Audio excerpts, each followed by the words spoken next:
Hello hi नमस्कार मु flora आपण मन को वेलकम करुछु मो चैनल को किछि गल्प कथा गल्प सो आपण मानकर समस्तकर मामू तो निश्चिंत थिबे माँ को भाई को तो आमे मामू ही कहे आ मामू घर भी आमर बहुत प्रिय ना कि किंतु आउ किछि भी आमर अन्य मामू अछंती जेमिति कि जन्ह मामू पुलिस मामू आउ बाघ मामू तेबे आजिर गपटी आमर से बाघ मामू को नहीं जहाँ को आम पाखक पठाई नारायण सेठी।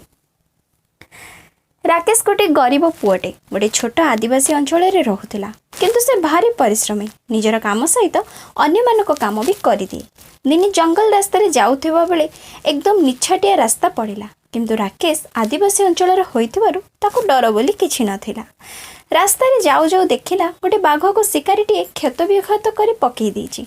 राकेश यह देखि निर्भय रे बाघ पाखକୁ गला कहला बाघ मामू मु तुमको साहाय्य करिवि मु तुमर क्षति करिवि नाही। बाघ कहला हौ। तापरे राकेश किछि औषधीय पत्र जोगाड़ करी बाघ मामू को क्षत स्थान रे औषध लगाई देले। बाघ मामू कहला तमे मनीष माननकु मु शिकार करूछि आ मनीष माने भी मते शिकार करूछंदी आ मो देहर मांस आ छाल को बाजार रे बिक्री करूछंदी किंतु तमे समस्त गोटे अलगा तमे मो जीवन बंचैछ। राकेश घर को तापरे गला। किछि दिन पर राकेश से रास्ता दे जाउथला हठात अन्य एक बाघ आसी राकेश को मारिबा को चेष्टा कला। ठीक एई समय रे राकेश साहाय्य करिथिबा बाघ मामू आसी सेठारे पहुंचला आ से आक्रमण करुथिबा बाघ सहित लड़ी आक्रमणकारी बाघ को सेठारु विताड़ित करिदेला। बाघ मामूर साहाय्यर राकेश बंचीगला।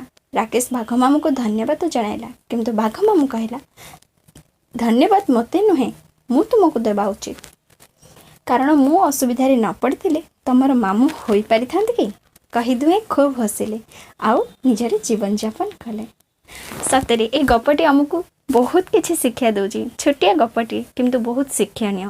प्रकृतरे विपदरे पड़िथिबा बंधु को साहाय्य करिथिबा बंधुटी ही निहाती भाबरे प्रकृत बंधु। आशा करी कहानी आपण मानक खूब भल लागिथिबो। जदि भल लागिछि तबे लाइक शेयर और सब्सक्राइब करबा जमा भी भूलिबेनी। हाँ जदि आपण मानक पाखरे एमिति किछि कहानी रहिछि अनुभूति रहिछि कविता रहिछि तबे आमको पठांतु डिस्क्रिप्शन रे थिबा नंबर रे। रहिली नमस्कार जय जगन्नाथ।